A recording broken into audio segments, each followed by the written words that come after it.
Ambassador David Chun sat in the observation gallery of the Confluence Council chambers and watched the most powerful beings in the galaxy debate matters of war and peace without once asking for his opinion. The chamber itself was a marvel of engineering that hung suspended in the void between three stars, and its transparent walls offered a view of the cosmic dance that had witnessed 10,000 years of galactic civilization. Chun had been humanity's representative for 5 years now, and in that time he had learned to smile politely while being ignored. The Varuan delegates spoke first as always, because the crystalline beings considered themselves the founders of galactic order, and their species had achieved faster than light travel when Earth was still covered in ice. The human contribution to our defense grid remains inadequate. The Varuan's translated voice echoed through the chamber like wind chimes in a storm. They provide 12 patrol vessels for the entire Outer Rim sector. The Silmar representative nodded, and Chun felt the telepathic species brush against his mind with casual disregard for his mental privacy. Their technology is centuries behind standard. The Silmar added without speaking aloud, and her thoughts manifested as words in everyone's consciousness. We have tried to share our advancements, but they lack the cultural sophistication to implement them properly. Chun maintained his smile, even though his jaw ached from the effort. The Drex War Master slammed a massive clawed hand against his console, and the sound reverberated through the chamber like thunder. At least they fight. The reptilian warrior growled. I have seen their patrol groups hold positions that other species abandoned, and they do not flee when the odds turn against them. Bravery without capability is merely elaborate suicide. The Varuan countered, and several other delegates murmured agreement. Chun cleared his throat and activated his communication node. If I may address the council, the human observer wishes to speak. The Varuan interrupted and somehow made the word human sound like an apology. We recognize Ambassador Chun. Thank you. Chun stood and felt the weight of dozens of alien gazes upon him. I want to address the concerns about the threat emerging from the dark space regions beyond the Outer Rim. The chamber filled with the alien equivalent of dismissive laughter. The human fascination with shadows and monsters. The Silmar's thoughts dripped with condescension. Your species sees threats in every unexplored corner because you are still young and afraid of the dark. We have detected unusual energy signatures. Chun continued and pulled up holographic data that his government had been collecting for 3 years. Mass movements in uncharted space and communication patterns that suggest coordinated activity on a massive scale. Your detection equipment is primitive, the Varuan stated flatly. You are detecting cosmic background radiation and interpreting it through the lens of paranoia.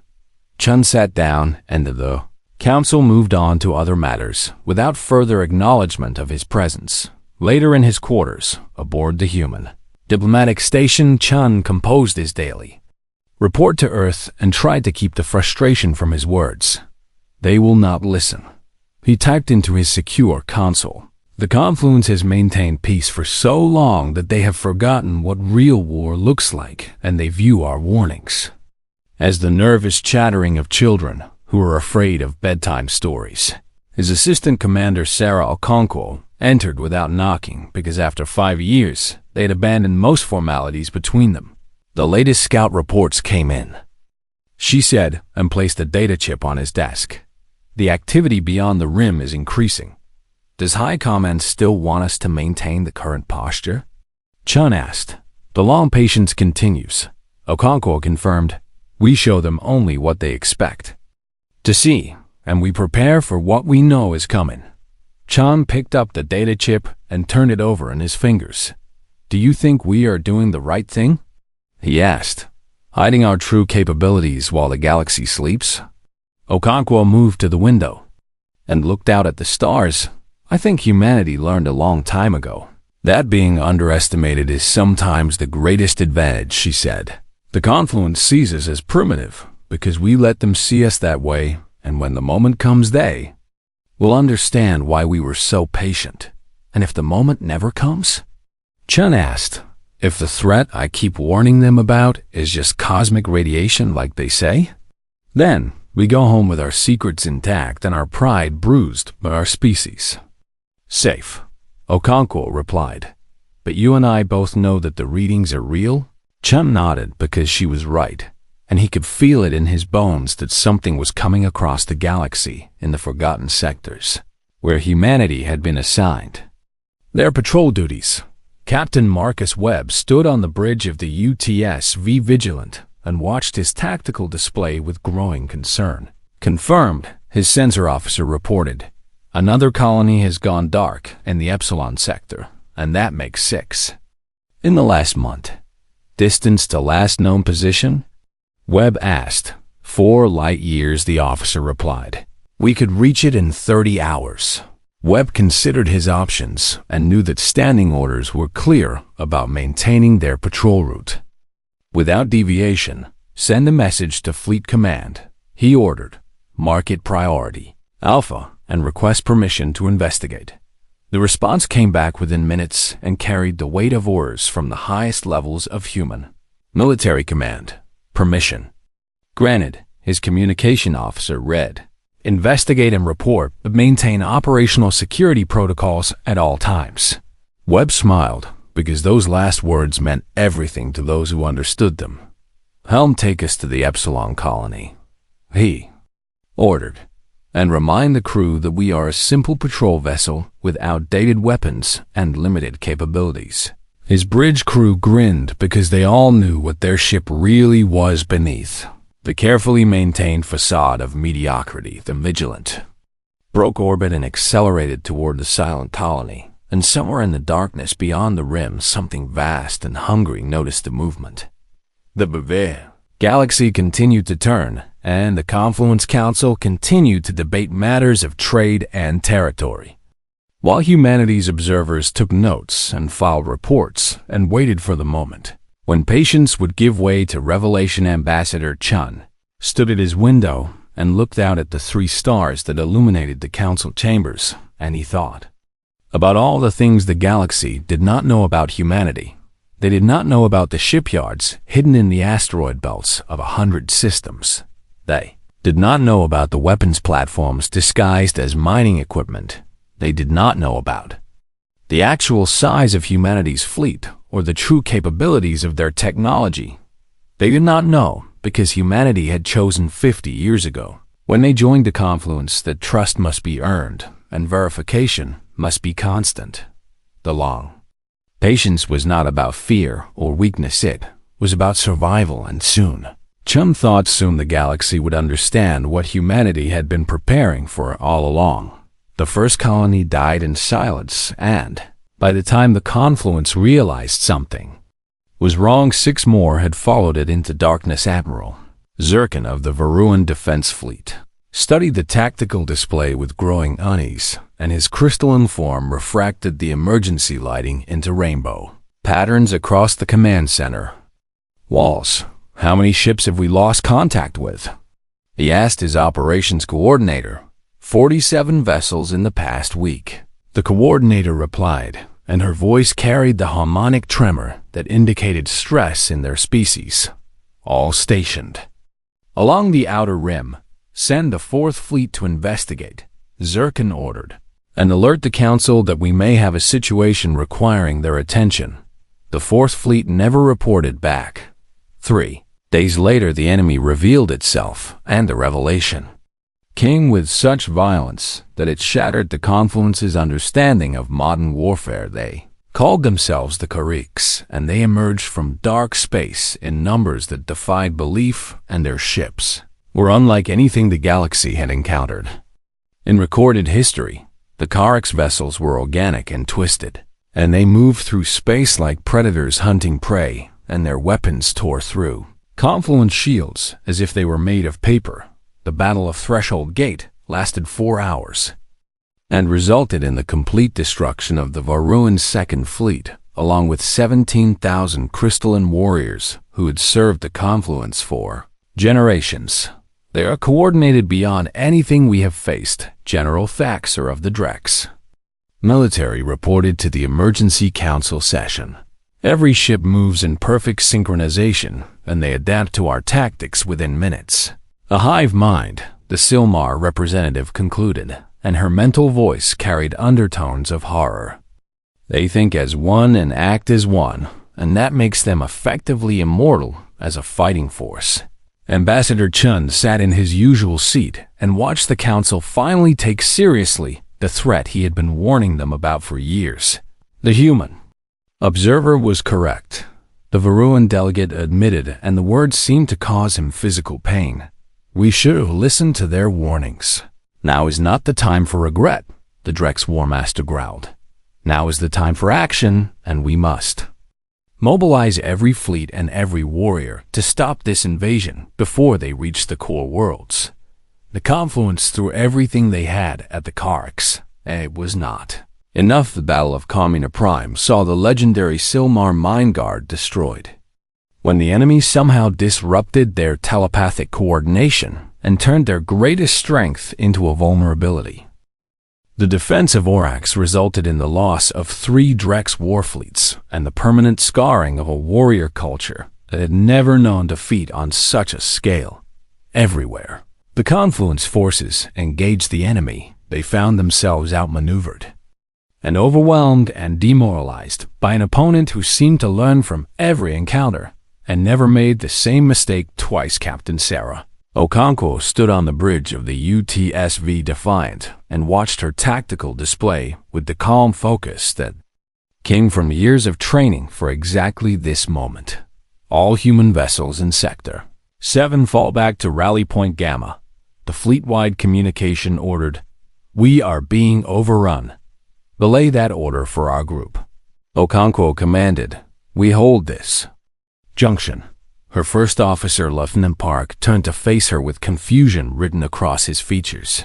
"Captain, we have orders to retreat, and there are 6 Karx battle groups heading our way." "I am aware of the situation," Okonkwo replied. "And I am also aware that if we abandon this junction, then 3 million civilians on the colony below will be slaughtered before they can complete their evacuation." Park straightened and nodded because he understood what she was really saying. "How long do they need?" he asked. 3 days. Okonkwo said, "Give me 3 days, and those people live." The 12 human vessels under Okonkwo's command formed a defensive sphere around the junction point, and when the Karx arrived, they found an enemy that refused to break. The humans fought with a ferocity that surprised the hive mind, and they employed tactics that seemed almost suicidal in their aggression. Human ships rammed enemy vessels when their weapons ran dry, and human crews continued fighting even when their hulls were breached, and human captains gave orders in calm voices while their ships burned around them. For 3 days, Captain Okonkwo and her group held that junction, and by the time relief forces arrived, only 2 human ships remained operational, and both were held together by emergency force fields and the stubborn refusal of their crews to die quietly. The galaxy watched, and for the first time, began to understand that humanity might be braver than anyone had given them credit for, even if they lacked the technology to make that bravery count for ultimate victory. But bravery was not enough. 6 weeks after the invasion began, the Confluence had lost 1/3 of its territory and millions of lives, and the council chambers that had once echoed with debates about trade policy now hosted desperate discussions about surrender terms. "We cannot win," the Varuan delegate stated flatly. "The Karx adapt to everything we deploy against them, and our casualties are unsustainable. Surrender is death," the Drex War Master roared. "They do not take prisoners, and they do not negotiate, and every world they conquer becomes a breeding ground for more of their kind.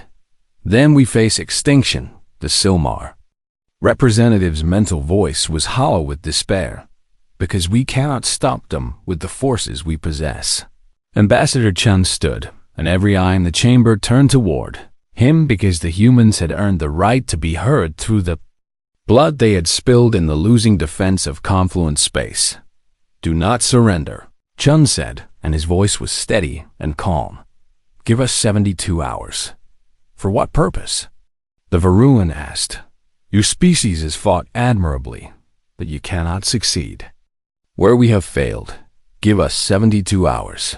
Chun repeated, "And do not surrender." The council looked at each other, and in their desperation, they agreed to wait, because they had nothing left to lose and the strange confidence in the human ambassadors.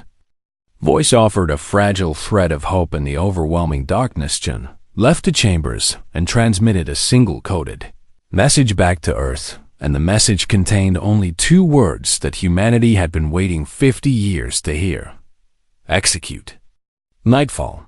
Across human space, the message was received and acknowledged, and quietly, without fanfare or celebration, the greatest military mobilization in human history began. Captain Okonkwo received the message while her damaged ship was docked for emergency repairs, and she read it 3 times to make sure she understood what she was seeing.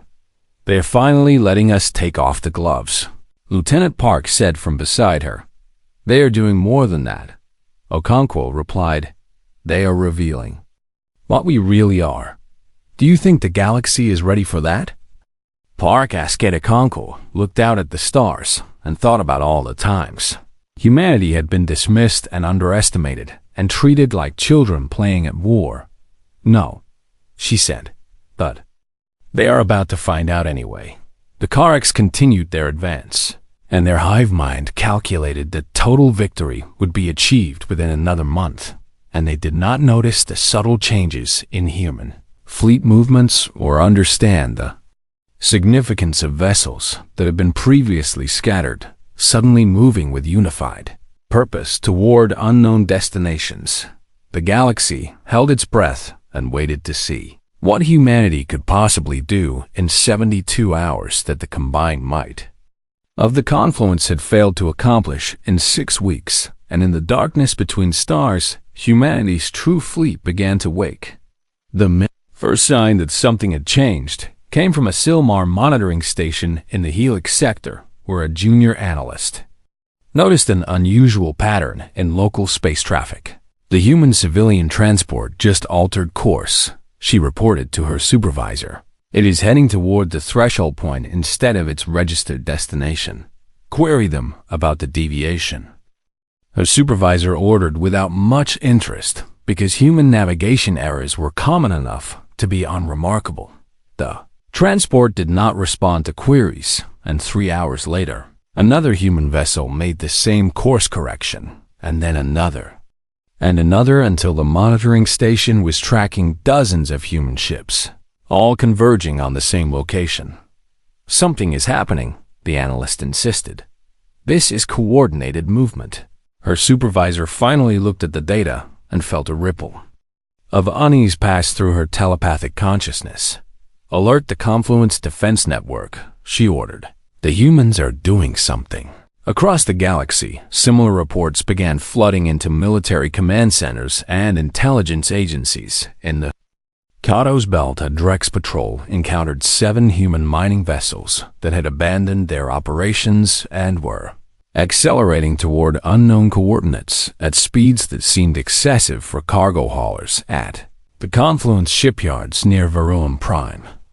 The human technical liaison teams suddenly departed without explanation, and their ships moved with military precision despite being registered as civilian. Support craft human traders recalled their vessels from every port, and human diplomats began evacuating their embassies, and human science teams abandoned research stations that they had occupied for decades. "They are running," a Varuan intelligence officer concluded. "The humans are abandoning Confluence Space," but Admiral Zirkin studied the movement patterns, and his crystalline mind processed the data with growing confusion. "They are not fleeing randomly," he observed. "Every human vessel is moving toward one of 12 rally points, and those points form a geometric pattern around the threshold point junction. Perhaps they are consolidating for a final defense," his operations coordinator suggested. "Or perhaps," Zirkin said slowly, They are preparing for something else entirely. At threshold point, Admiral James Jackson stood on the bridge of the UTSV Indomitable and watched his tactical display fill with friendly contacts as the First Fleet completed its assembly. Status report. He ordered. All First Fleet elements have arrived and are forming up, his tactical officer.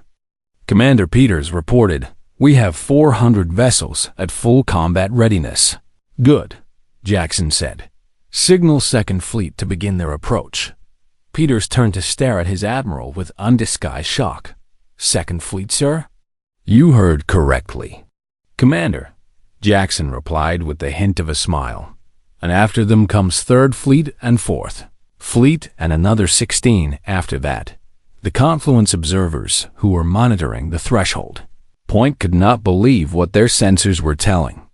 Them human ships were arriving in numbers that defied every intelligence estimate and every assessment of human military capability. The vessels that emerged from faster than light travel were not the outdated patrol craft that humanity had been operating for 50 years. These were warships of a design that no Confluence species had ever encountered, and they bristled with weapons arrays, and their hulls were covered in armor that seemed to absorb sensor scans rather than reflect them. We counted 200 human military vessels in total. A Veruan analyst reported to the Emergency Council session. "We are now tracking over 4,000 and more are arriving every hour. How is this possible?" The Drex War Master demanded. "Where? Were they hiding an entire fleet?"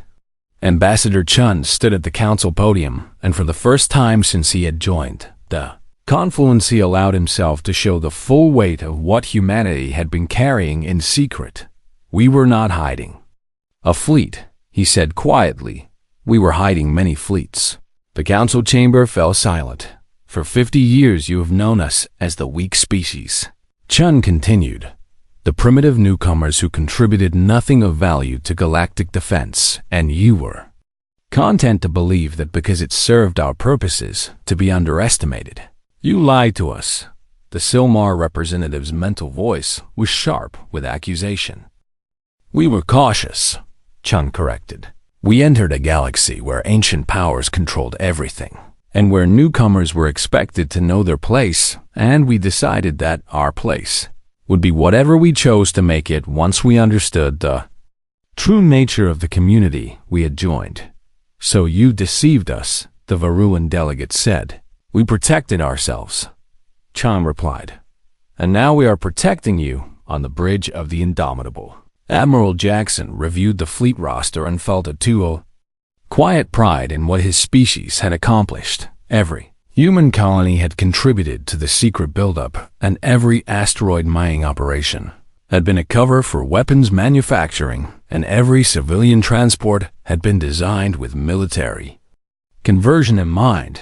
The long patience had required sacrifices that the galaxy would never understand. Human colonists had lived with less so that resources could be diverted to defense. Human scientists had hidden their breakthroughs so that enemies would not know what weapons awaited them. Human diplomats had endured condescension and dismissal so that the truth would remain buried until the moment it was needed. And now that moment had arrived. "Final fleet count," Jackson ordered. 20,347 vessels. Peters reported, and his voice carried a mixture of awe and satisfaction. "Every human military ship ever built is here."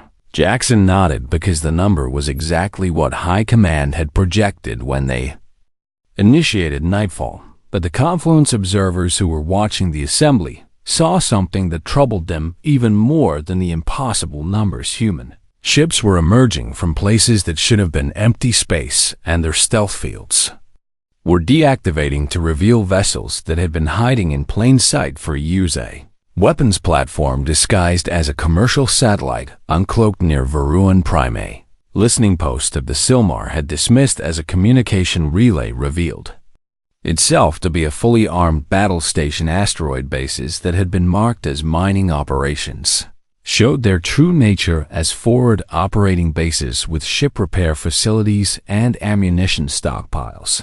They have been watching us, a Drex intelligence officer realized with growing horror. Every system we thought was secure had human eyes observing and human weapons waiting. The Carx hive mind noticed the change in human activity and paused its advance to analyze this new development. Something was different. The prey species that had fought with desperate courage but limited capability was suddenly moving with coordinated purpose on a scale that suggested they possessed resources the hive mind had not detected. The Carx sent scout groups to investigate the human fleet assembly at Threshold Point, and those scouts did not return. Admiral Jackson watched the tactical display as his picket ships eliminated the Carx scouts with clinical efficiency. "They know we are here," Peters observed. "Good," Jackson replied. "I want them to know, and I want them to understand that everything is about to change." He opened a fleet-wide channel, and his voice reached every human ship and every human crew member who had trained for this moment. All vessels. "This is Admiral Jackson," he began. "For 50 years we have maintained the long patience, and we have allowed the galaxy to see us as weak, because that weakness was our shield." He paused and looked at the faces of his bridge crew. "That shield is no longer necessary," he continued. "The Carx believe they can conquer the galaxy through superior coordination and adaptive tactics, and they are about to learn that humanity has been preparing for opponents exactly like them since before we left our home system." Another pause as the weight of history settled on his shoulders. "All fleets proceed to assigned attack vectors," Jackson ordered. "Execute Operation Nightfall and show the galaxy what happens when humanity stops being patient." 20,000 human warships began moving as one, and the galaxy that had dismissed them as primitive and weak could only watch in stunned silence as the true military power of humanity revealed itself at last. The Carx hive mind felt something it had never experienced before as it watched the human fleet approach. The sensation was unfamiliar and unwelcome, and it took several seconds for the hive mind to identify what it was feeling. It was doubt, and behind the doubt came the first stirring of something even more alien to a species that had conquered a dozen galaxies. It was fear. The Confluence Council chambers were silent when Ambassador Chun arrived 3 weeks after the destruction of the Carx threat. The delegates sat in their assigned positions, but none spoke, and the usual background noise of diplomatic conversation was absent. Chen walked to the human observer's position and noted that it had been moved from the back gallery to a seat among the primary delegates. He did not comment on the change. The Maroon delegate was the first to speak, and his crystalline voice lacked its usual confidence. "Ambassador Chun," he began, "the Confluence owes humanity a debt that can never be fully repaid. We do not want payment." Chun replied, "We did what needed to be done. You did more than that." The Drex War Master growled, and his tone was difficult to read. "You revealed that everything we thought we knew about your species was a carefully constructed lie." "Not a lie," Chun corrected, "a precaution." The Silmar representative's mental voice touched everyone's consciousness, and it carried undertones of fear that she did not bother to hide. "You hid weapons that surpass our own by centuries," she said. "You concealed fleet strength that makes you the dominant military power in the galaxy, and you did this while pretending to be weak and primitive." "Yes," Chun agreed simply. "Why?" the Varuan demanded. "What were you afraid of?" Chun was quiet for a moment and considered how much truth the galaxy was ready to hear. "When humanity first achieved faster-than-light travel," he began, "we sent out exploration ships to see what was beyond our solar system, and we found nothing but ruins." The council delegates shifted uncomfortably, because they all knew the history Chun was referencing. "We found the remains of 17 civilizations," Chun continued, "species that had reached for the stars and been destroyed by something or someone, and we studied those ruins, and we learned lessons that the Confluence seems to have forgotten." "What lessons?" the Drex asked. That the galaxy is not a safe place, Chun replied.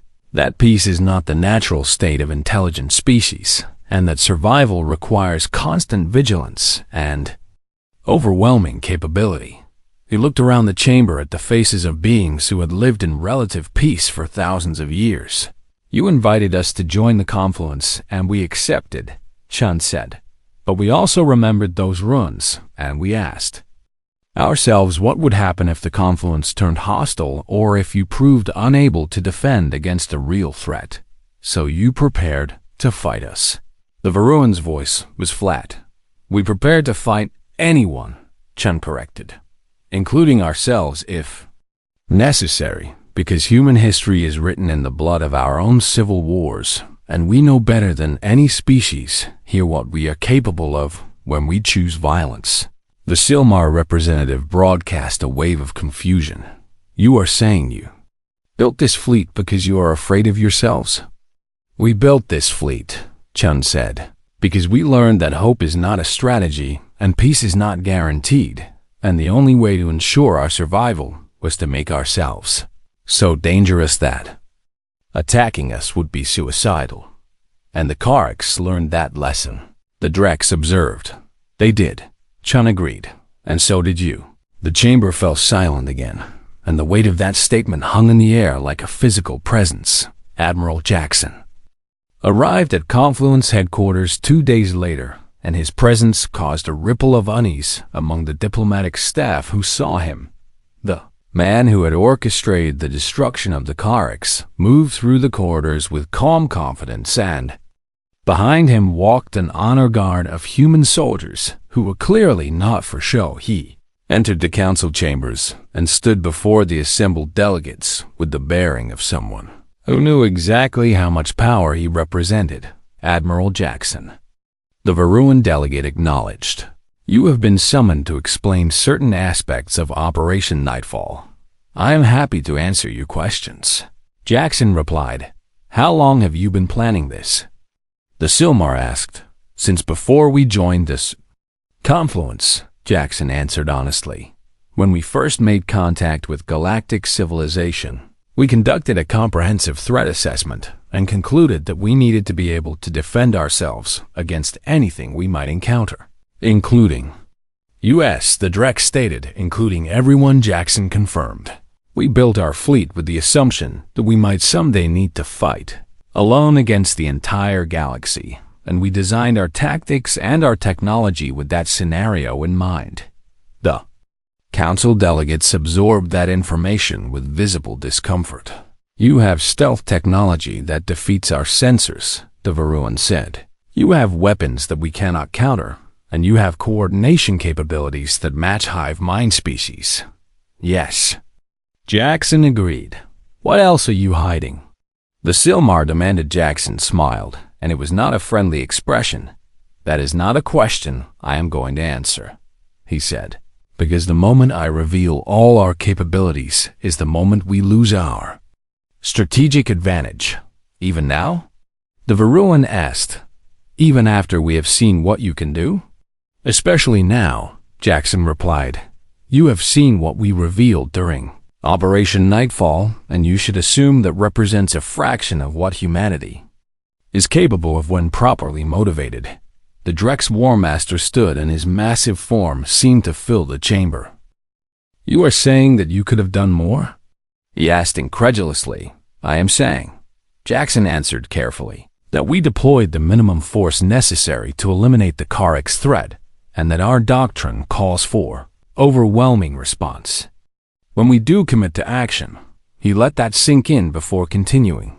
We stopped the invasion, Jackson said. We pursued the enemy into dark space, and we made sure they could never threaten the galaxy again. And we did all of this while maintaining strategic reserves that were never committed to battle. How much more could you have done? The Silmar asked. Jackson's expression became unreadable. We could have conquered the galaxy, he said quietly, if that had been our goal. The silence that followed was absolute. But it is not our goal, Jackson continued. And it never has been, because humanity learned long ago that empire is not the same as security, and conquest is not the same as peace. He gestured toward the tactical display that showed the current state of confluent space. "We want to go home," Jackson said. "We want to return to our borders and continue building our civilization, and we want to be left alone to pursue our own destiny. After what you have revealed," the Varuan said slowly, "the galaxy will not leave you alone." "I know," Jackson replied. "Which is why we are making our position clear now, before misunderstandings can fester into conflict." He straightened and his voice took on the tone of formal declaration. "Humanity will maintain its membership in the confluence," Jackson stated. "We will honor our obligations to defend confluence space against external threats, and we will continue to participate in council deliberations." But he continued and the word carried. "Wait, we will also maintain our fleet at full strength, and we will continue to develop our technology without sharing the details with other species, and we will respond to any attempt to limit our sovereignty with the full force of our military capability." "You are threatening us," the Drex growled. "I am setting boundaries," Jackson corrected. "You now know what humanity is capable of, and you should govern yourselves accordingly." Ambassador Chun stood and moved to stand beside Admiral Jackson. "The long patience is over," Chun said.